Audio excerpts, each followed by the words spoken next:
Cranberry Summer by Wendy and Harry Devlin.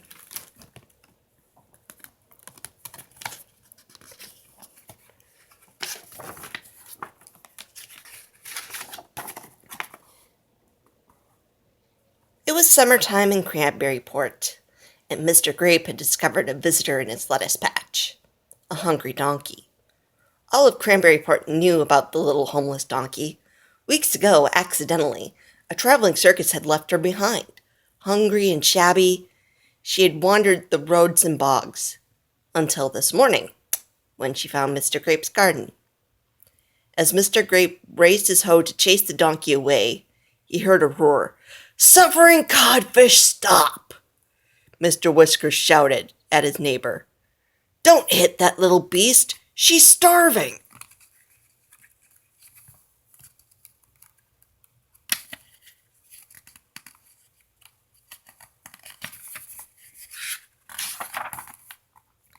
Maggie was visiting her friend, Mr. Whiskers. She watched the donkey come down the hill and graze warily near Mr. Whiskers' shed. Maggie slowly moved close, patted her neck, rubbed her ears, and coaxed her to the shed. Then she signaled Mr. Whiskers to tie the donkey to the door. "Mr. Whiskers, we have a donkey! Our own real donkey!" she said. "Do you think we can name her Eliza?" It was so exciting Maggie could scarcely breathe. "Whoa, Maggie. Donkeys need oats and hay. How could we feed her? My money box is almost empty." The thought of the money box sent Mr. Whiskers off in a rush. He had almost forgotten that he was due at the mayor's house to fix the chimney. Mr. Whiskers found the mayor on his front porch. "Who really owns that donkey?" he asked the mayor. "The circus does," said the mayor. "But they keep moving around and haven't answered my letters." "I'll write another blinkin' letter," said Mr. Whiskers. "Maggie and I will feed the beast for now." Maggie stayed behind after Mr. Whiskers had left. She hugged the trembling donkey and filled her pail with cold water.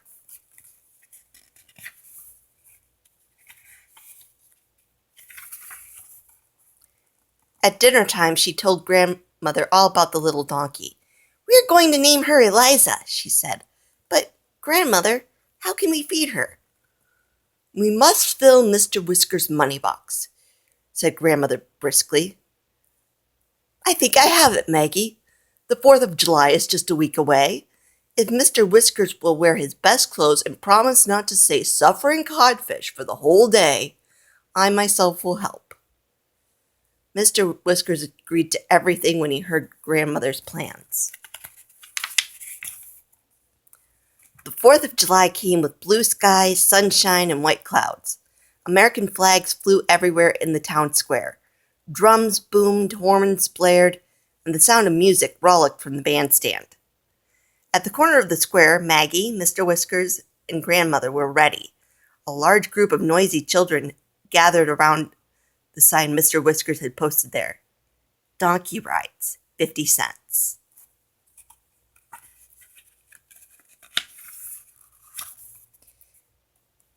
And there stood Eliza, brown and shining as a chestnut, with flowers and ribbons streaming from her halter.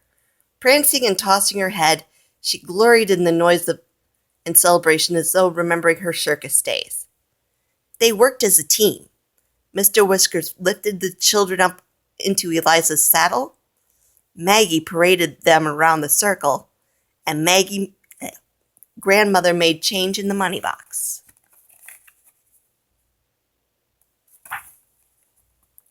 Near the end of the day, the sheriff came by, followed by a fuming Cyrus Grape.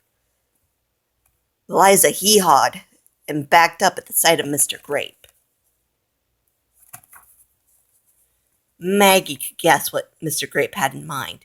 She tugged on the sheriff's sleeve. "Where can I find the mayor?" she whispered. "Town hall, answering an important call," he whispered back. Maggie ran like a streak for town hall, just across the square. Mr. Grape shouted to the crowd, That's a stolen donkey, and Mr. Whiskers stole it. Any money she makes should be given to me for my ruined lettuce patch.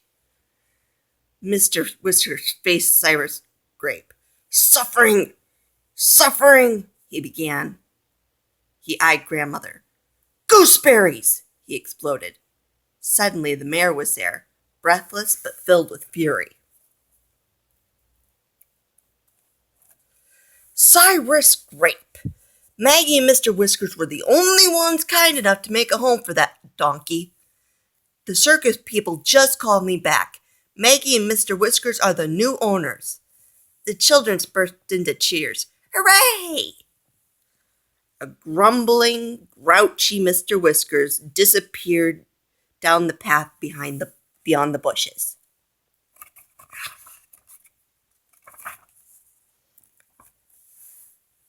The sun behind the purple and orange clouds was almost down.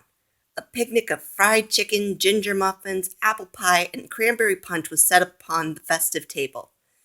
Mr. Whiskers happily ate 2 of everything.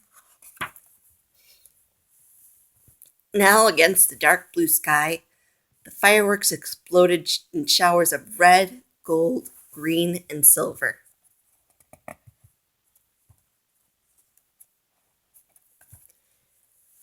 When the whole glorious celebration was over, grandmother packed the picnic basket and they headed home along the ocean path. A beautiful 4th of July, said Maggie. The others were silent and lost in thought. Grandmother thought of her soft bed and 2 pillows. Mr. Whiskers was considered his overflowing money box. Maggie dreamed of riding Eliza on a wide white beach. Home at last, Mr. Whiskers removed Eliza's saddle. Maggie filled her pail with water.